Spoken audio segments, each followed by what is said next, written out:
Okay, so I'm making a video to talk to you about Jill Dolan's work in this piece called Performance, Utopia and the Utopian Performative. And this is an article which you'll see is written in 2001. It's a good 20 years old. But she would then work it up into a book. I think she was obviously in the process of writing the book when she wrote this article. And I wanted to have a little bit of time reading it with you. What I'm very aware of is that reading academic articles is hard, and it can seem a little bit sometimes like they're trying to torture you, because the language just seems so totally different to what you would expect to see in any other kind of form of writing. So hopefully now we've gone through Beth Doty's article, you'll start to feel like, okay, there should be a structure, there should be a beginning that sets out the argument, there should be a kind of case study, and then there should be some kind of wrap up conclusion. And in order not to make this an hour-long video, I'm not going to kind of do all of that with you, but you can work through this. I think what I wanted to do is sort of show you what we would do kind of live when we're looking at a journal article like this. So, for example, you get straight away this idea, this essay is a rumination of sorts. So rumination means like thinking process. It's not necessarily a clear process. It's a meandering thought process, which already should clue you in that this might be quite a sort of philosophical argument. But it's really clear that the question that she's grappling with 20 years ago is absolutely the question that's at the heart of when we talk about COVID theatre, when we talk about the experience of live theatre, and when we talk about the experience of fans and theatre, is absolutely central to it. Why do people continue to seek the liveness, the present tenseness that performance and theatre offer?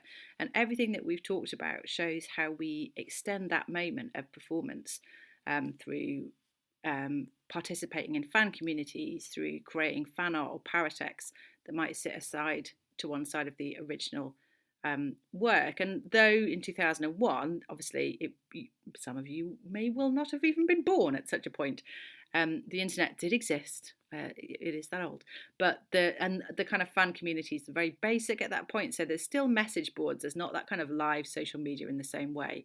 So if you want to go and talk about Wicked, you would go to a fan site which is all about Wicked, or perhaps a fan site that's all about musicals, and you would find other people that want to talk about it with you. There is still fan art, but it's not quite in the same way. So even though this is obviously precedes that real development of instant kind of formation of communities, I suppose there is live journal. I'm not quite sure exactly when that starts, but it's very early days in all of this. And she's starting to ask some of these questions. Now she's coming to all of this from a perspective of contemporary theatre practice, and you'll see that in her examples and her case study. At the moment, you'll see the first paragraph doesn't really have a thesis statement. It has a series of questions which set up the work, and she's kind of staking her. It's a very what we might call as like a position paper. So she's really setting up this argument that there are questions about why we like to go to see live theatre that can't really be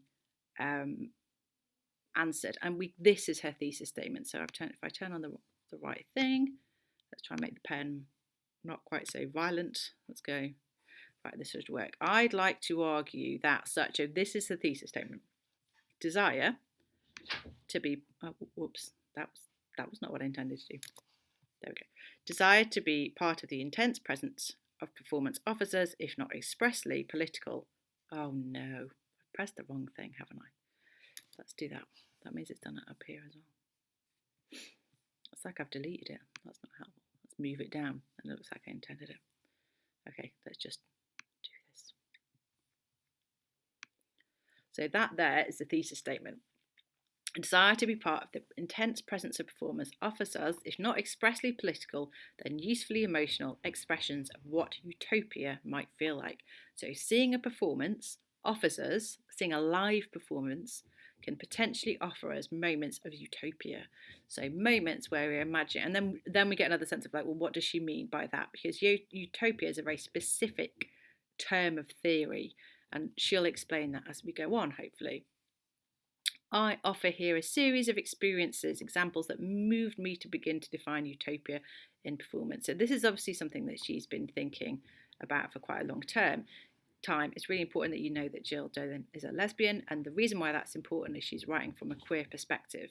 So she's writing about trying to see herself represented on stage, which in 2001 is still, it does happen in theatre, perhaps slightly more than television, but not really. In contemporary theatre, it happens more than in mainstream theatre. That's for sure.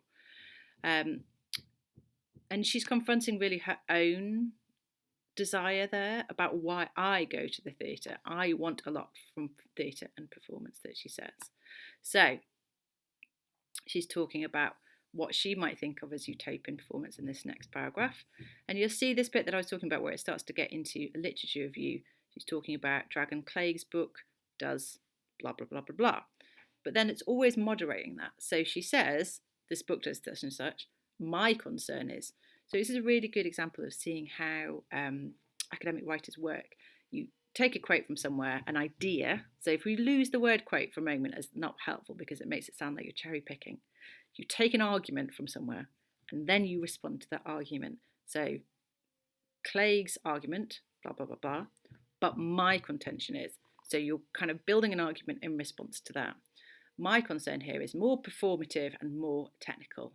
I'm interested in the material conditions of theatre production and reception that evoke a sense that it's even possible to imagine a utopia. So again, if you think about the opening parts of academic writing as narrowing your discussion. So you're saying, here's a thing, I'll look at this a bit more specifically, no, even more specifically than that. This is the tiny part of this big thing that I'm going to look at. And you'll see that it narrows down. And then she sets up, so the things you have to understand is what utopia might mean. Utopia is, the reason why utopia is a problematic word, as hopefully I will say in the lecture tomorrow, is that it's been used to imagine